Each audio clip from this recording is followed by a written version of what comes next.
911. Where's your thing? I came over to my friend's house and she's not answering the door, and I went around to the back and I just see someone laying there. We have some breaking news right now. They didn't say their name. They said two 27-year-old women were dead inside the house, and I see my daughter's car and then Melissa's car. These victims were close friends, they were roommates, and they died in a very tragic way. People ask me, have you forgiven him? No. Who would I forgive? No. Can I let it go? No. I'm here. I can't let it go until they make an arrest. You're listening to True Crime Arizona, an Arizona's Family Originals podcast.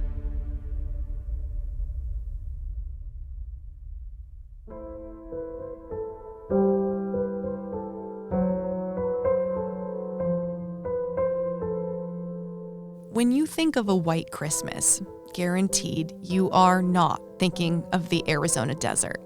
And that's fair. But what a lot of people may not know is Phoenix and cities around it like Scottsdale and Glendale go all out with impressive Christmas lights and decorations. It's a really festive time in the valley and comfortable enough weather to go enjoy holiday parties both indoors and outdoors. The holidays can be a catch-22 for some people, though. It's a time of love and joy, seeing loved ones. But that's not how it goes for everyone. For those dealing with loss or heartbreak during the holiday season, it can feel even harder. The fact that you have to deal with this every year around the holidays, I can only imagine that just compounds the grief. Yeah. Oh, I don't celebrate Christmas anymore. I mean, I don't put up a tree or anything like that. I just can't. It's too hard.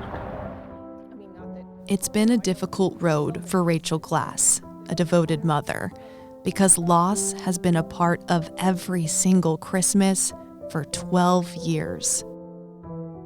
You don't want to be the sad sack around people, so I have to suck it up and, be the best that I can be. Put yourself in my shoes. What would you want? You'd want justice. Step up, do the right thing.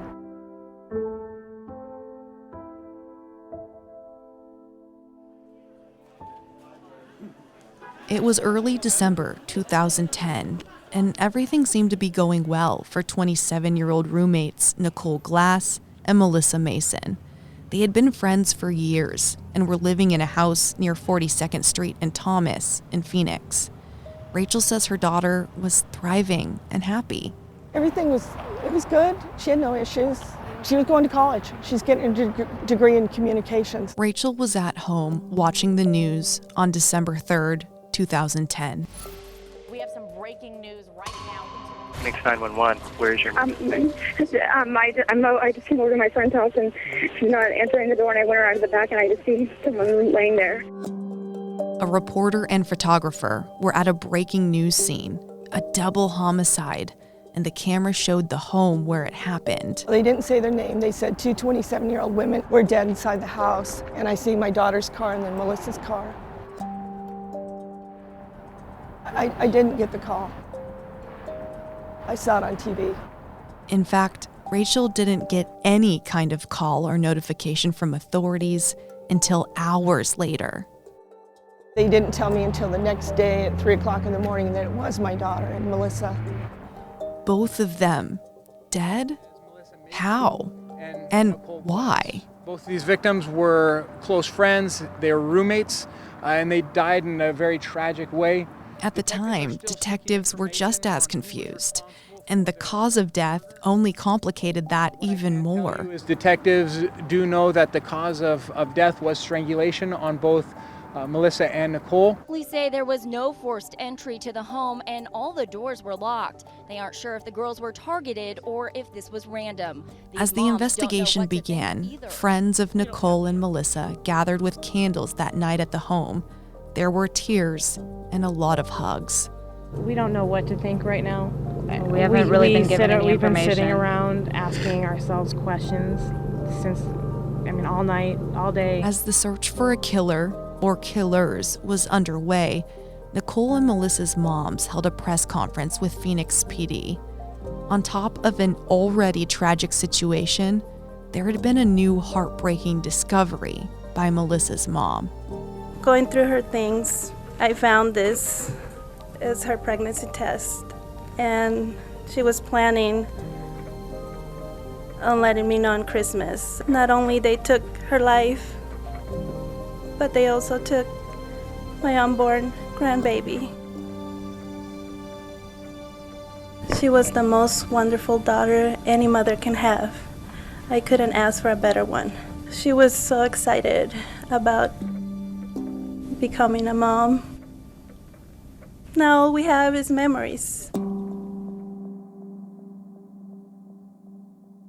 This only fueled everyone even more to find out who did this to these two women. When you think about the fact they were strangled and there was no sign of forced entry, it leads you to believe this crime was intentional, that it was maybe somebody these girls knew. Rachel believes they may have opened the door for somebody. Was there anybody that you could, were they having issues with anybody? Not that I know of, you know. Her friends described Nicole. They said she was the most upbeat person. She was a go-getter. She's really positive about the future. I mean, she had a lot going for her. So, you know, for somebody to come in and take that all away, I want justice. I won't stop until there's justice, so I'll be here every year until they make an arrest. When Rachel says, "I will be here every year," she's talking about a specific place. Not the home where her daughter was taken far too soon, but a parking lot just behind Chase Field in downtown Phoenix where the Diamondbacks play. Along that parking lot is a large digital billboard with a picture of Nicole and Melissa, a number to call Silent Witness to report new tips and information to, and an updated reward for information, now increased to $13,000. It's in this parking lot I was able to talk to Rachel and ask Brian Bauer with Phoenix PD some more questions. He's the Silent Witness coordinator. Was there any DNA left if they were strangled to death? No fingerprints on their bodies, was that tested? So several items of evidence, including DNA, was collected and tested in the lab. We just haven't gotten any positive results, and all the results have been inconclusive. So you do have a DNA profile? Like, is there an unknown person's DNA that was found on their body? So as far as the exact DNA evidence that was found, I can't go into detail because this is an active case. But Rachel confirmed to me there was DNA found at the scene. And if there are no matches yet, that means this suspect isn't somebody already in jail or prison and in the CODIS database system. I've covered several true crime cases now that have been solved years, even decades later, by forensic genealogy. I asked Rachel if that's something she's interested in. It's a possibility. I mean, I'm open to any possibility. Calling a tip, DNA. There's also another question in play. This is billed as a double homicide, but with Melissa pregnant, is this technically a triple homicide? And it is considered a double homicide. We understand Melissa was pregnant during this act. That's really a lot of the questions for the county attorneys to work with when we have a suspect in custody. So there's a chance if an arrest is made, that person could be charged and prosecuted with 3 counts of homicide instead. While DNA is solving cases left and right these days, Rachel Glass and Sergeant Bauer are hopeful with an even larger reward, somebody will talk. In time, people get a little loose-lipped, and maybe somebody had said something, and they have $13,000 they can get, through Silent Witness. It's the reward, so I'm hoping that somebody will step up and do the right thing. I mean, we need people to do the right thing these days. When you're a tipster for Silent Witness, you are totally anonymous. Any tip will help. Even the smallest, most insignificant thing that you may have can lead the detectives to really figure out the entire puzzle. What strikes me now is that in 2022, there still seems to be 0 clues really about any of this. Unanswered questions in 2010, still unanswered in 2022. Do you believe that this was an act by somebody they knew or a random act? So as far as the motive of a suspect, that's again something that we're trying to understand. We weren't able to identify any witnesses that were there during the incident, and that normally leads us to what that motive is and again who that suspect is. In this particular case, we don't have that information. You have to commend Rachel Glass. Despite a frustratingly long time with no idea who did this to her daughter and why, she stayed passionate and committed to helping solve this case all these years. Nicole Glass would now be 39 years old. It's tough. It's tough. But I will do it because she's my daughter, and she's the one that taught me to be a mother. And my love for her is still strong and boundless. To Rachel, that unending and unconditional love is the best gift she has each Christmas. What do you think your daughter is thinking, looking down, knowing that you've spent the last 12 years fighting for her and have not stopped, no matter how long time goes on? I always hear her voice in the back of my head going, "You go, Mom. You go, Mom." Yeah. She's one of my biggest supporters, so I love that about her. Rachel is firm in her beliefs, which haven't changed since the day she learned of her daughter's death. The death penalty would be fine with me. When people ask me, "Have you forgiven him?" No. Who would I forgive? No. Can I let it go? No. I'm here. I can't let it go until they make an arrest.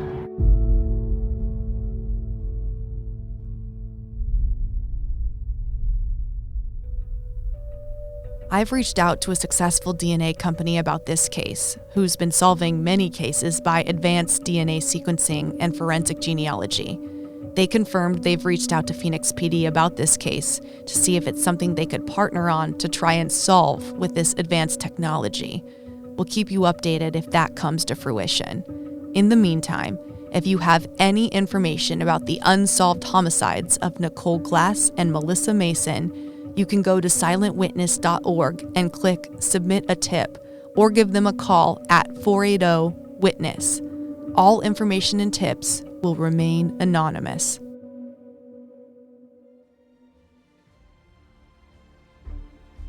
True Crime Arizona, the podcast, is hosted by me, Brianna Whitney, and produced by Sergio Hernandez.